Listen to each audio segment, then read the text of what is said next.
So, hello guys! For today's video ay isi-share naman namin sa inyo kung ano ba yung mga requirements na aming ipinirefer para po sa pagkuha ng income tax return dito sa Hungary.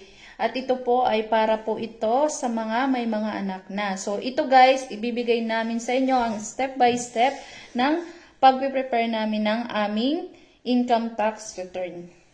So, i-discuss po ito ng aking asawa. So, yung mga requirements, gagawin natin ay step by step para hindi po kayo malito. So, number 1 po ay kailangan po natin ng tax ID ng inyong anak at saka ng sarili nyo.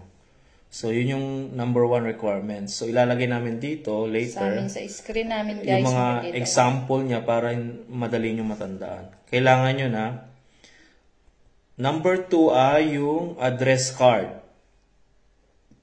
Makikita nyo, meron kasing latest ngayon na address card, yung meron barcode dun sa ibaba. Yun yung mga new employee na kararating lang nung this year at saka nung nakaraang taon.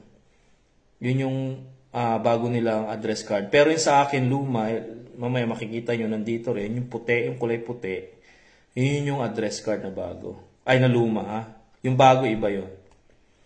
So, pangatlo, your bank account, doon nila isi-send yung refund nyo kung meron kayong mare-refund. Lalong-lalo na yung may mga more than 2 ang anak, mas malaki ang inyong mare-refund. So, based sa computation nila rito. Ako kasi meron lang isang anak. So, later, ipapakita ko yung mare-refund kong pera dito sa NAV office sa Sombate. So, number 4, email address.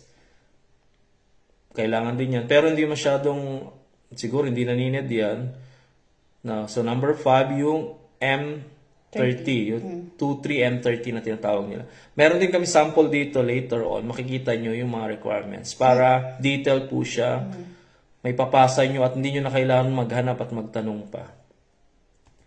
So, number 6, ito ay pwedeng i-download sa website nila, sa NAV. Yun yung tinatawag na declaration. So, sasagutan nyo yung form na nandito later. Meron doon nakalagay tax year of declaration. So, since 2024 na ngayon, ang i-declare lang natin ay yung nakaraang taon, 2023. So, ilalagay nyo doon, 2023. May English naman siya doon sa gilid. Ilalagay nyo lang name, tapos yung tax number, tsaka date kung kailan nyo isasubmit sa tax office o sa NAV office. So, ito yun makikita nyo nandito lang. Yun yung declaration form. Kailangan nyo siyang i-print at pipirmahan nyo siya, guys, ha?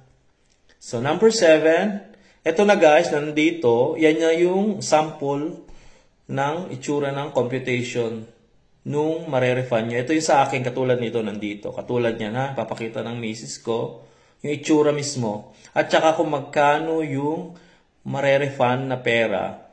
Ang purpose lang nitong form na to ay para pagdating nyo sa NAV office, pirmahan nyo lang, ipasa nyo, then after, no more question, finish na. So, mas mabilis yung time. Unlike na wala pa kayo nitong computation na to, so sila ay magko-compute, maghihintay pa kayo ng, I don't know if how many minutes or hours. So, medyo tatagal kayo. At least ito meron na. Hindi na kayo tatanungin ng kung ano. Ipapasa nyo lang yung itong form, declaration, yung ID, scan nila, ipiprint out. Tapos, andun na lahat. So, free na. Maghihintay na lang kayo ng 1 month, pinakamatagal. Tapos, itatransfer nila yung amount na mare-refund nyo sa inyong bank account. So, ito yung sa akin, ito yung sample na mare-refund ko. Ito yung karugtong nito, yung form na nandito. Ito kasi yung pinakataas niya ng form. Ito yung example lang.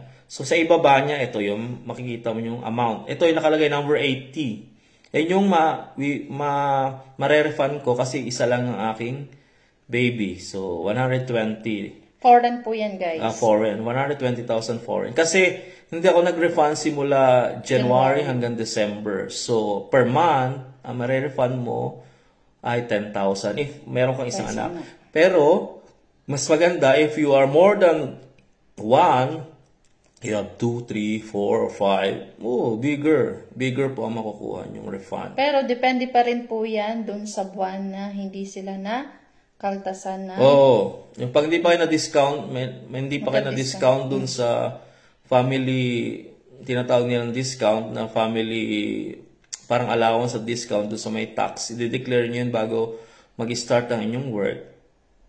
Yun yung per child, 10,000. Yan yung base na computation na sa akin kasi isa lang anak ko. Kaya nakalagay single child. So, if more than, mas malaki yung makukuha nyo. Kasi may kakilala kami, more than 3 or 4, mas malaki makukuha nila. Depende pa rin yun talaga sa kanila. Number of child, yun yung magbabase rito.